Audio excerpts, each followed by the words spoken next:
সুতরাং আমাদের স্পষ্ট ঘোষণা যে এই জাহিলি সমাজ ব্যবস্থা আমাদের কাছ থেকে যাই শুনতে পছন্দ করুক আর যাই শুনতে অপছন্দ করুক, আমরা আল্লাহর কোরআনের দৃষ্টিতে, আল্লাহর পয়গম্বরের সুন্নাহর আলোকে সমাজ, রাষ্ট্র, রাজনীতির প্রতিটি অসঙ্গতি নিয়ে কথা বলবো, কথা বলতে থাকবো। আমাদের কথা যদি কারো ভালো লাগে তবুও বলবো, আমাদের কথা যদি কারো অপছন্দ হয় তবুও বলবো, আমাদের কথায় যদি কারো গাত্রদাহ হয় সে জ্বলতে পুড়তে জ্বলে পুড়ে ছারখার হতে পারে। ইনশাআল্লাহ আলেম সমাজের কণ্ঠ হকের কথা বলতে কখনো স্তম্ভিত হবে না।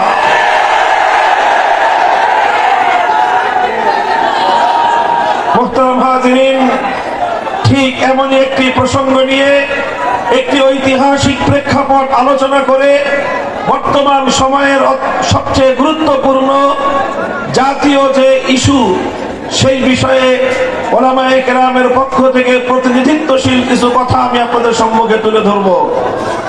আমি আপনাদের সম্মুখে আল্লাহর কোরআনে পাকের সূরাতুন নিসার 7 নম্বর আয়াতটি তেলাওয়াত করেছি। আল্লাহ পাক রব্বুল আলামিন আমার এই তেলাওয়াতকৃত আয়াতের মধ্যে অত্যন্ত ক্ষোভ এবং ঘৃণা নিয়ে এক শ্রেণীর মানুষের ব্যাপারে আশ্চর্য প্রকাশ করেছেন। আল্লাহ বলেছেন, আলাম তারা ইলাল্লাযীনা ইয়াজুমুনা আন্নাহুম আমানু বিমা উনজিলা ইলাইকা ওয়া মা উনজিলা মিন ক্বাবলিক يريدون أن يتحاكموا إلى الطاغوت وقد أمروا أن يكفروا به ويريد الشيطان أن يضلهم ضلالا بعيدا।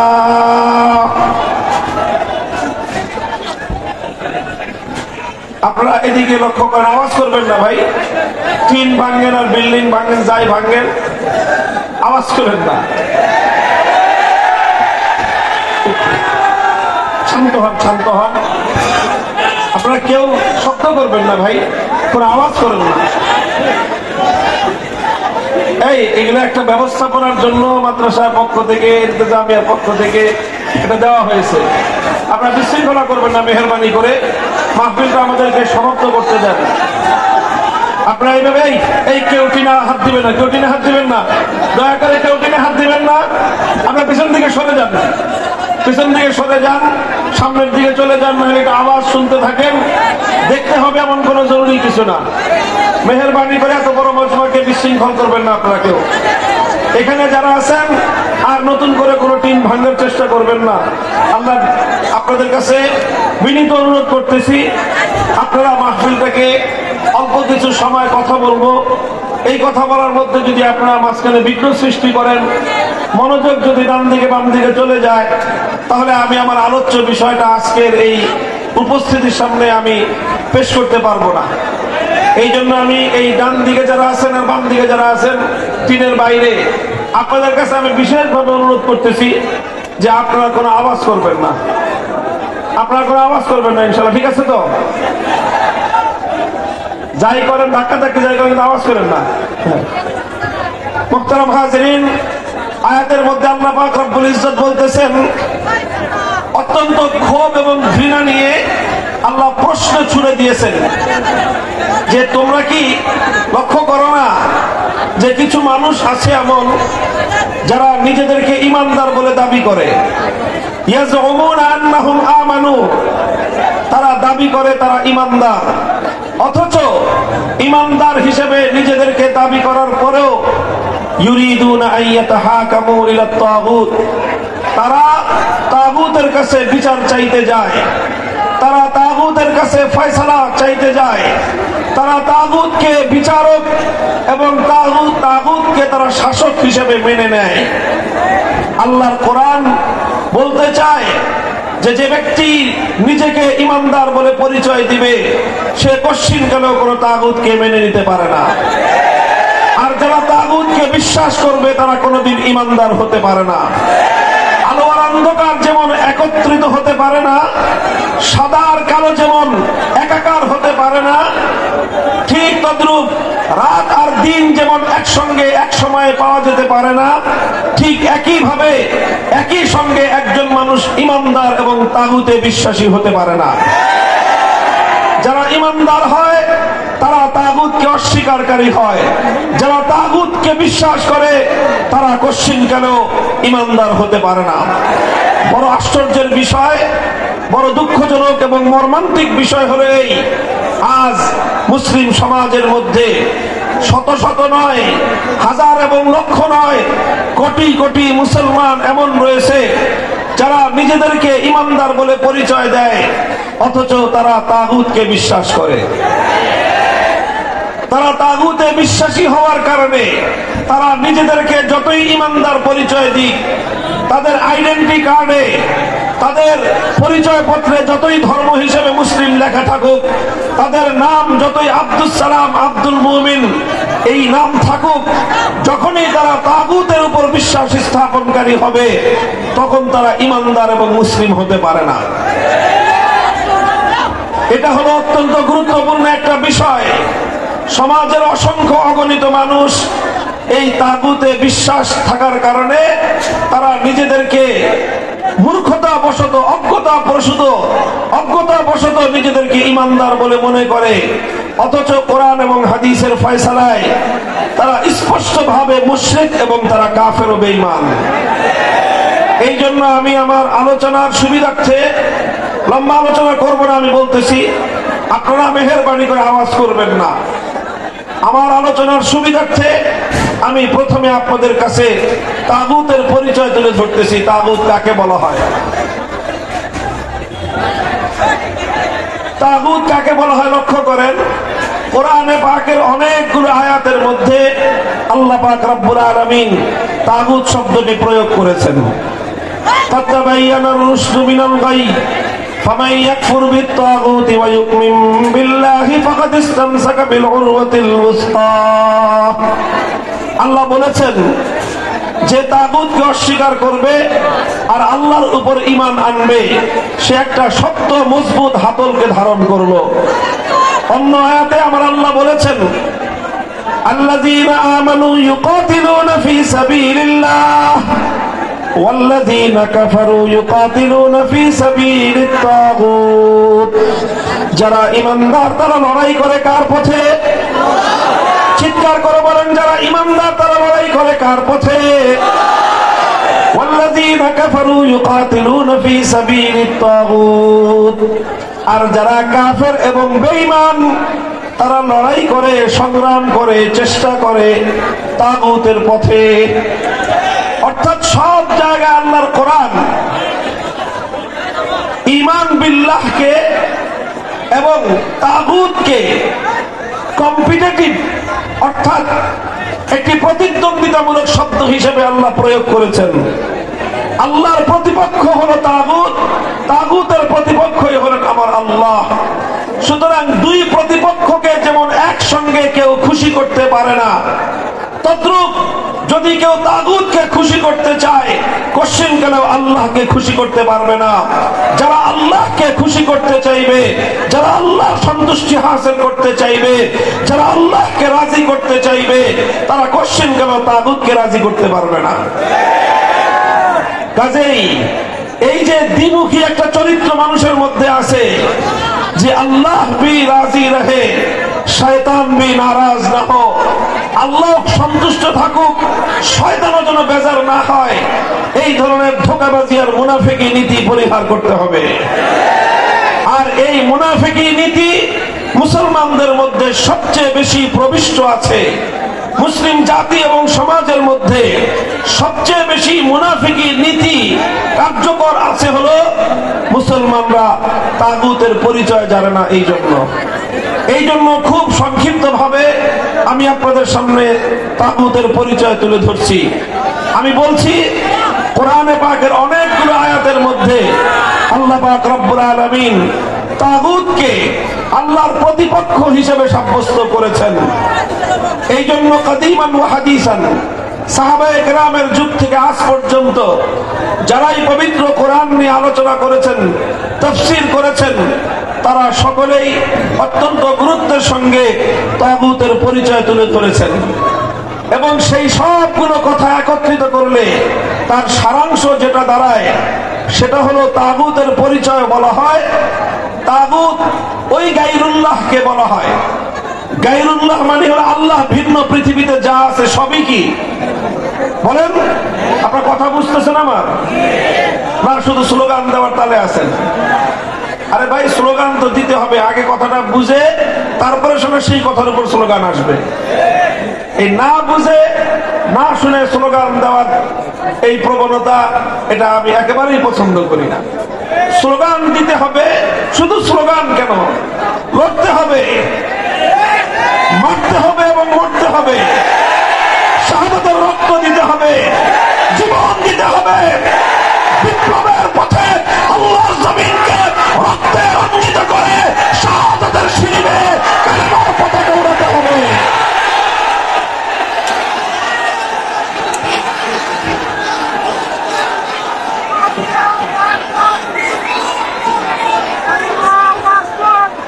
তবে এই সব কিছু করতে হবে, বুঝে না না বুঝে?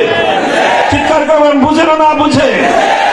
আমাদের অত্যন্ত গুরুত্বপূর্ণ মৌলিক প্রশ্ন আজ, আমার কথা বুঝেন, নবীন ওলামায়ে কেরাম ভালো করে বুঝবেন। আজকের এই সমাজের কাছে, বিশেষ করে আধুনিক শিক্ষিত তরুণ প্রজন্ম, স্কুল কলেজ ইউনিভার্সিটির ছাত্ররা আজ যেই প্রসঙ্গটা খুব ভালো করে জানতে চায়, বুঝতে চায়, সেই প্রসঙ্গ হলো এই ঈমান এবং কুফরের প্রসঙ্গ, তাওহীদ এবং শিরকের প্রসঙ্গ, একত্ববাদী আল্লাহ এবং এই তাগুতের পার্থক্য প্রসঙ্গ আজকে বুঝতে চায় তারা। আর এই আবেগ, এই চেতনা তাদের মধ্যে সৃষ্টি হয়েছে বলে বাংলাদেশে 5ই আগস্টের বিপ্লব হয়েছে। 5ই আগস্টের বিপ্লব শুধু আলেম ওলামারা করে নাই, 5ই আগস্টের বিপ্লব শুধু কওমি মাদ্রাসার ছাত্ররা করে নাই, বরং 5ই আগস্টের বিপ্লব এদেশের কওমি আলিয়া স্কুল কলেজ ইউনিভার্সিটির সকল প্রজন্মের ছাত্র জনতা, ইয়াং জেনারেশন, তরুণ প্রজন্ম ঐক্যবদ্ধ হয়ে যে বিপ্লব করেছে, সেই বিপ্লবের অন্যতম চেতনা ছিল আল্লাহর জমিন থেকে সমস্ত তাগুতি শক্তির শেকড় সহ উপড়ে ফেলা। কাজেই এটা গুরুত্বপূর্ণ প্রসঙ্গ, এটা বুঝতে হবে আমাদেরকে, ছাত্র জনতাকে বুঝতে হবে, তরুণ আলেমদেরকে বুঝতে হবে, জাতির কাছে মেসেজ পৌঁছে দিতে হবে। আমি বলছি তাগুতের পরিচয়, ডেফিনিশন, সংজ্ঞা বলছি তাগুত কাকে বলা হয়। খুব সহজ ভাষায় বলতে গেলে আমি বলছিলাম, গায়রুল্লাহ বুঝেন? বলেন সকলে জবাব দেন, গায়রুল্লাহ বুঝেন? গায়রুল্লাহ মানে কি? আল্লাহ ছাড়া। গায়রুল্লাহ মানে এই পৃথিবীতে আল্লাহ ছাড়া যা আছে সবই আল্লাহ ছাড়া, কায়নাতের মধ্যে যা আছে সব কি গায়রুল্লাহ। তো কোন গায়রুল্লাহকে যদি আল্লাহর আসনে বসানো হয়, সেই গায়রুল্লাহকে বলা হয় তাগুত।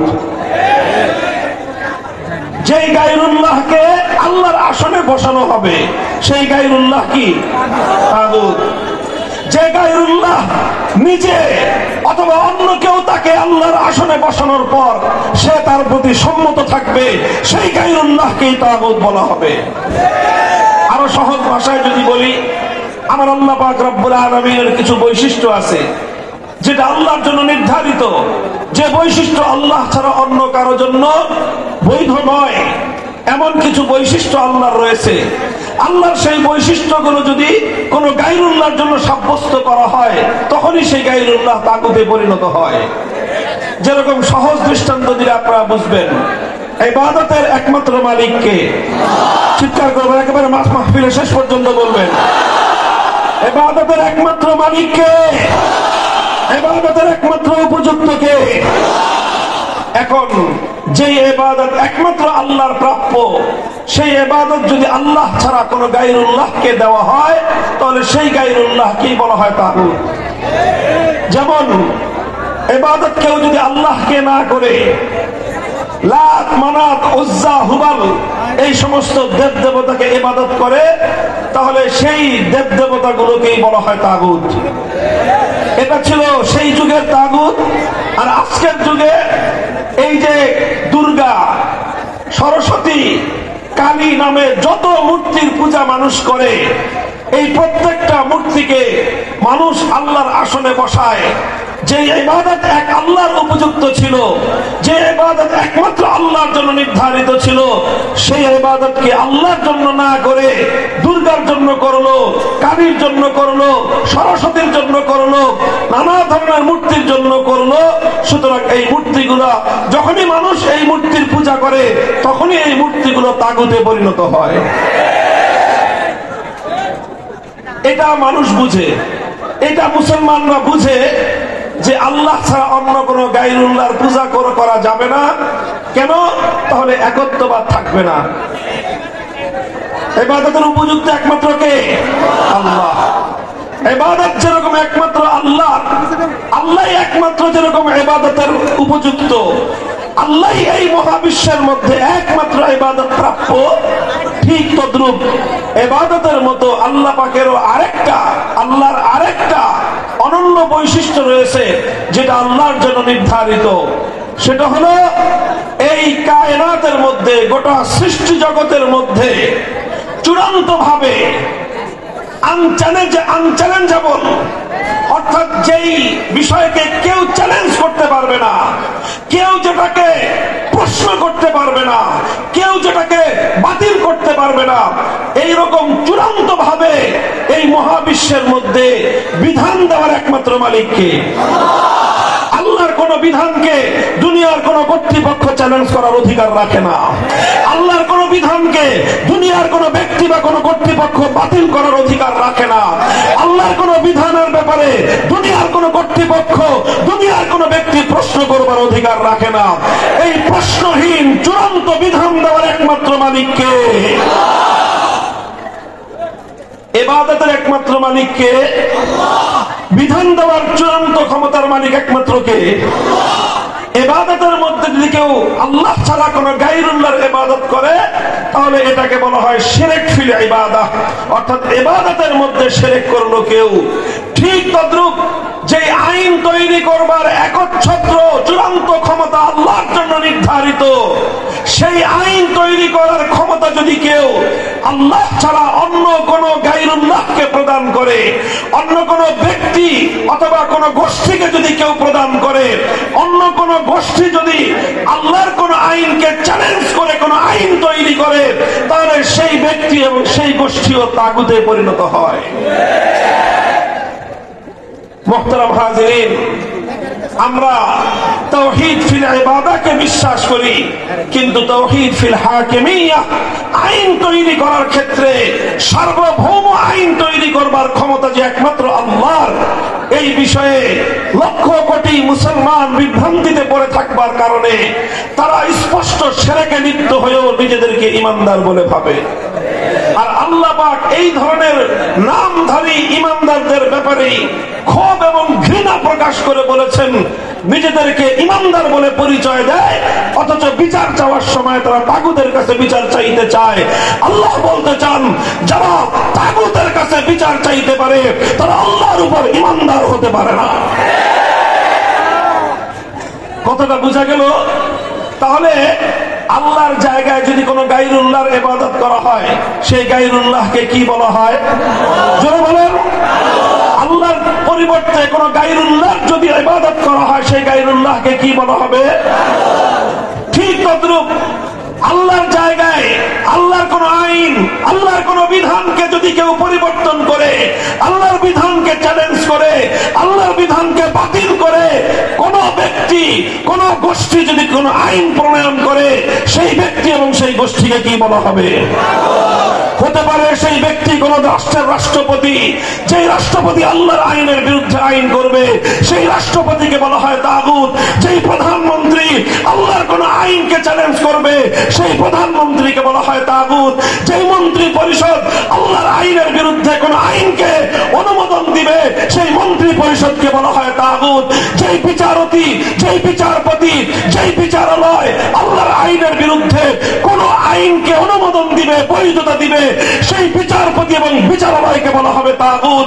যেই সংসদ অথবা যেই আইন পরিষদ আল্লাহর আইনের বিরুদ্ধে কোন আইন পাশ করবে, গোটা সেই সংসদকেই বলা হয় তাগুত।